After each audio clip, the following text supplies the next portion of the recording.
Hey guys, നമുക്കിന്നൊരു അടിപൊളി കോവയ്ക്ക തോരൻ എങ്ങനെ തയ്യാറാക്കാൻ നോക്കിയാലോ. അപ്പോൾ ഞാനിവിടെ കോവയ്ക്ക 4ആയിട്ട് മുറിച്ച് ചെറിയ ചെറിയ കഷ്ണങ്ങളാക്കി മുറിച്ചെടുത്തിട്ടുണ്ട് കേട്ടോ. അപ്പം നമ്മൾ കോവയ്ക്കൊക്കെ അരിഞ്ഞെടുത്തിട്ടുണ്ട്. ഇനിയിപ്പോൾ നമ്മൾ അതിലേക്ക് ഒരു ചെറിയ സവോള ചെറുതായിട്ട് കട്ട് ചെയ്തിട്ട് ചേർത്ത് കൊടുക്കാം. പിന്നെ ഞാൻ ഒരു പച്ചമുളക് ചെറിയതായിട്ട് വട്ടത്തിൽ കട്ട് ചെയ്തിട്ട് ചേർത്തിട്ടുണ്ട്. പിന്നെ നമുക്ക് കറിവേപ്പില ചേർത്ത് കൊടുക്കാം. പിന്നീട് 2 പിടി തേങ്ങ ചിരകിയതും കൂടെ ചേർത്ത് നമ്മൾ ഒരല്പം മഞ്ഞൾ പൊടിയും പിന്നെ ആവശ്യത്തിന് ഉപ്പും കൂടെ ചേർത്ത് നന്നായിട്ട് ഇതൊന്ന് തിരുമ്പിയെടുക്കണം. ആ മഞ്ഞൾ പൊടിയും ഉപ്പും എല്ലാം കൂടെ ഈ ഒരു കോവയ്ക്കയിൽ പിടിക്കാൻ വേണ്ടിയിട്ടാണ്. ഇനിയിപ്പോൾ നമുക്ക് അടുപ്പത്തോട്ട് ഒരു ചട്ടി വെച്ചിട്ട് ചട്ടി ഒന്ന് ചൂടായി കഴിയുമ്പോഴത്തേക്കിന് നമുക്ക് കുറച്ച് വെളിച്ചെണ്ണ ഒഴിച്ചു കൊടുക്കാം.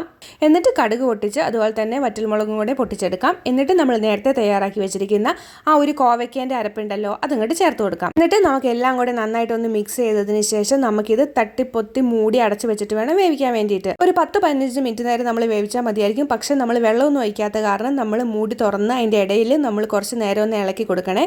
അപ്പോഴേക്കും നമ്മുടെ സൂപ്പർ ആയിട്ടുള്ള കോവയ്ക്ക തോരൻ ഇവിടെ റെഡി ആയിട്ടുണ്ട്. അപ്പം നിങ്ങളും കോവയ്ക്ക തോരൻ ഇങ്ങനെയാണ് ഉണ്ടാക്കുന്നതെന്ന് ഒന്ന് കമൻറ്റ് ചെയ്തോളൂ. അതുപോലെ തന്നെ ഇന്നത്തെ നിങ്ങളുടെ ചോറിന് എന്താണ് തോരനെന്നും അല്ലെങ്കിൽ എന്താണ് കറി വെച്ചതെന്നും കൂടി ഒന്ന് കമൻറ്റ് ചെയ്തോളൂ കേട്ടോ. അപ്പോൾ അത്രയേ ഉള്ളൂ ഇന്നത്തെ വീഡിയോ. അപ്പോൾ നിങ്ങൾ എല്ലാവരും ട്രൈ ഔട്ട് ചെയ്തിട്ട് നിങ്ങളുടെ അഭിപ്രായങ്ങൾ കമൻറ്റ് ബോക്സിൽ പറയാൻ മറക്കല്ലേ. നമുക്ക് അടുത്ത ദിവസം മറ്റൊരു റെസിപ്പി ആയിട്ട് കാണാം. Bye. Thank you for watching. See you with the next video.